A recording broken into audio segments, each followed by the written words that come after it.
are so excited to open. Local restaurants can open at 25% capacity starting on Valentine's Day. This is possible thanks to Eastern Washington moving into phase 2 of the state's roadmap to recovery plan. Plus, the FBI says a Sandpoint man was arrested today for his alleged involvement in the U.S. Capitol riots on January 6th. First, it was cold Arctic air and bitter wind chills. Now we're tracking snow for late this weekend. I'll have your forecast next. Well, good evening, everyone. Thanks for joining us on KREM 2 News at 5. I'm Tom Sherry. Hello, everyone. I'm Regina on. Whitney and Mark are off tonight. Well, Tom, areas of the inland Northwest expecting to get that bitterly cold weather and also some snow as well, right? It was pretty darn cold last night and early this morning. And then I think by late Sunday night into Monday, we're tracking snow. Go to the headlines, will you please? Again, the bitter cold wind chills tonight. Maybe not quite as cold as we saw this morning, but again, still dangerously cold. Air temperatures will drop down into the teens and single digits, and we could see sub-zero wind chills like up to -7 tonight. And as I mentioned before, Sunday night, late Sunday night into Monday, snow. I'll tell you where it has been snowing is down to the south of us. We've got winter weather advisories in purple right there, down south of Lewiston. Everywhere you see it in purple in southeastern Washington, north central Idaho. 5 to 7 inches of snow possible by Saturday afternoon. 4 to 7 inches of snow around the Walla Walla area and the slopes of the Blue Mountains, lower Columbia Basin. 2 to 4 inches of snow. We're not worried about snow yet here locally or north of I-90, but we are looking at those bitter wind chills across northern Idaho and western Montana. At times they could be 10 degrees to -20, depending on the velocity of the wind and where you're located. Right now it's 19 degrees. You can see the wind is out of the east now at 11 miles per hour. There's some of that snow that we talked about in areas of central Washington. A little bit of light snow now falling out towards the Ritzville area and again down into the Washington Palouse.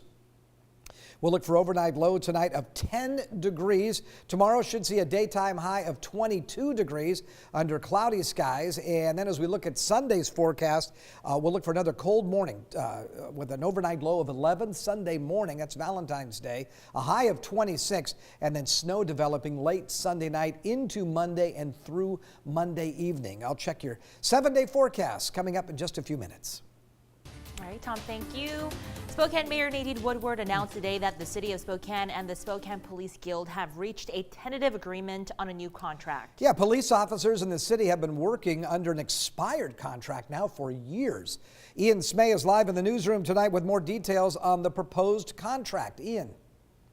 Yeah, the big issue discussed today was back pay for police officers who continued working under that expired contract without raises. Today we learned what the total cost of that contract would be. Total cost of the contract estimated to be $9.5 million and will be paid for out of both the 2021 operating budget that was approved by the City Council in December and also general fund unappropriated reserves. The compensation from the city is equal to 3.5% of each year of the 5 years of the contract. This new contract, if approved, is retroactive all the way back to 2017 and runs through the end of this year. But taxpayers won't be taking a hit. So there is enough money to pay now and no anticipation of needing any more taxes. The community has already sort of pre-funded this. The next steps in the process are estimated to take about a month. The contract also has provisions for the police ombudsman. This has been a sticking point in previous negotiations. The ombudsman in both the previous agreement and in the TA didn't have a clear path to provide an uncensored version of what they believe happened in the situation, and they can now speak freely. Now those reports will only be their opinion and won't be on behalf of the city or as a judgment. Another provision allows the ombudsman to do an investigation even if the department doesn't do its own. One more thing to note, this agreement only goes through the rest of this calendar year. That means that in a few months' time, the negotiation process starts all over again for the next contract. Tom, Regina? All right, Ian, thank you. Well, the East region, which includes us here in Spokane County, will move on to phase 2 of the Roadmap to Recovery plan starting on Sunday, which is Valentine's Day, of course. This means that indoor dining can resume at 25% capacity. Service of alcohol must end at 11 each night. Also, indoor entertainment venues can reopen their doors to 200 people or at 25% capacity, whichever is less. Another big one, you can now have indoor social gatherings with a maximum of 5 people from no more than 2 households. We also want to remind you of those requirements that allow a Washington region to advance to the next phase. Here in Spokane, we are the East region, and right now we're in phase 1. The 4 criteria the state looks at are rate of new COVID-19 cases per 14-day period, rate of hospital admissions in the past 2 weeks, percent occupancy of ICU beds, and positivity rate among COVID-19 tests. So in order for a region to progress forward, it must meet 3 out of the 4 of those criteria. So here in the East region, we hit the requirements for downward trends of the new COVID-19 cases, downward trend in hospitalizations and ICU occupancy. The only criteria we did not meet is the percent positivity rate, and we're sitting right on the cusp at 10%. The state requires the positivity rate to be below 10%. Well, we have more information on phase 2 and what this means for local businesses on KREM.com. You can also text the word reopen to 509-448-2000 to get more details sent to your phone. Well, the FBI announced today that it has arrested an Idaho man in connection with the January 6th Capitol riots.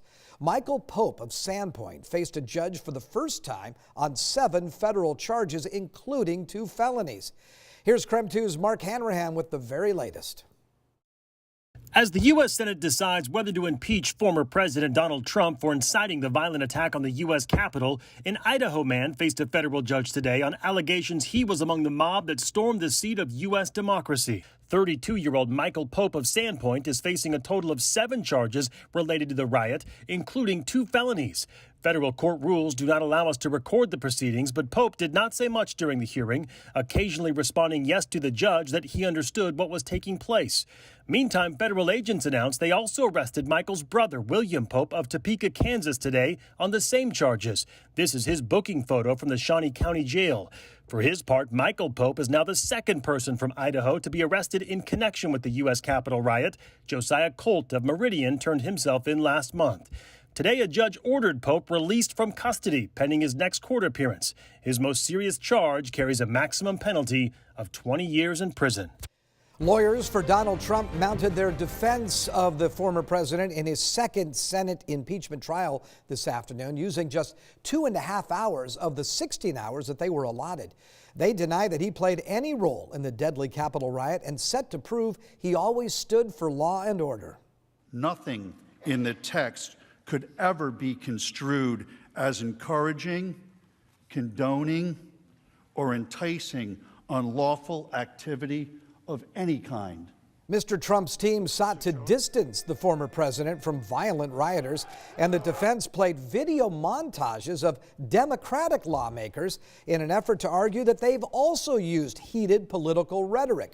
Mr. Trump's lawyer contend he was the victim of an impeachment witch hunt since he became president. It is constitutional cancel culture. History will record this shameful effort as a deliberate attempt by the Democrat Party to smear, censor, and cancel not just President Trump, but the 75 million Americans who voted for him. A number of Republican lawmakers have said a conviction is highly unlikely, something that would take 17 GOP senators. Now that the president's lawyers have finished their arguments, senators have begun asking questions of the House managers and Mr. Trump's lawyers. A final vote could take place as early as this weekend.